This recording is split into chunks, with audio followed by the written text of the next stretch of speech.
घटना blunt square Lucknow मई 1944 की है, जब मुझे लेखक को प्रथम बार महाराज के दर्शन हुए। मैं सायंकाल कार्यालय से वापस आया ही था। घर के सभी लोग पड़ोस में बाबा के दर्शन करने के लिए उद्यत हो रहे थे और मुझे भी साथ ले जाना चाहते थे। मैं बाबा को जानता नहीं था, यद्यपि साधु महात्माओं के वेश को मैं मन ही मन नमन किया करता था, पर साधु असाधु में भेद न जान सकने के कारण प्रत्यक्ष में मैं अपने को सदा दूर ही रखता था। पड़ोस के घर में दर्शनार्थ जाकर भी प्रत्यक्ष रूप से नमन न करना अनुचित था। एतदर्थ मुझे घरवालों का प्रस्ताव स्वीकार नहीं हुआ। मुझे मन में इस बात की ग्लानि रही कि बिना औचित्य जाने मैंने उनकी बात नहीं मानी। अतः सब लोगों के चले जाने के बाद मैंने अकेले बैठ कर ध्यान में बाबा को अपना मानसिक द्वंद्व बताते हुए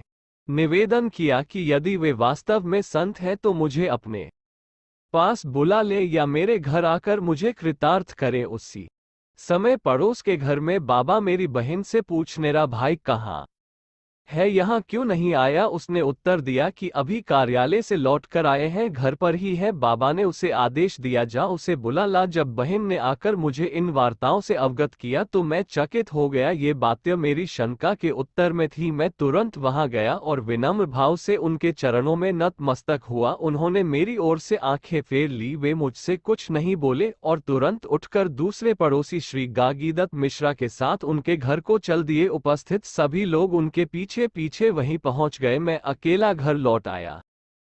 इस दर्शन से मुझे संतोष नहीं हुआ। अपने मन की शांति के लिए मैंने पुनः उनका ध्यान किया और अपनी मन स्थिति दर्शाती हुए घर पर आकर कृतार्थ करने की प्रार्थना दोहराई। थोड़ी देर में मैंने देखा कि उन सब लोगों के साथ बाबा हमारे घर आ गए।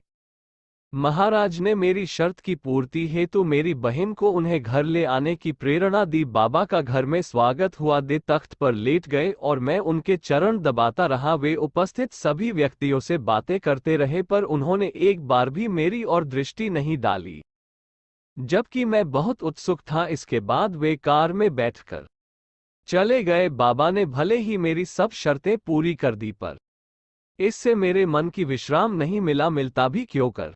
ये सिद्धात्मा की परीक्षा लेने का दुष्परिणाम था। इस घटना के 8 वर्ष बाद टैगोर टाउन इलाहाबाद में मुझे उनके पुनः दर्शन हुए। संभवतः यह अवधि प्रायश्चित की रही हो। इस बार वे मेरा हाथ पकड़कर अपने साथ मुझे बाहर ले चले और एकांत में गुनगुनाने लगे, राम ही केवल प्रेम प्यारा, वास्तव में दावा तर्क से नहीं प्रेम से ही पाए जा सकते हैं। बाबा का हाथ पकड़ना भी विशेष महत्व रखता था। वे इस प्रकार उस व्यक्ति को सदा के लिए अपना लेते थे। तद से बराबर पूज्यपाद का सादृश्य प्राप्त होता रहा। कभी वे घर में पधार कर कृतार्थ करते तो कभी बाहर उनके दर्शन हो जाते थे।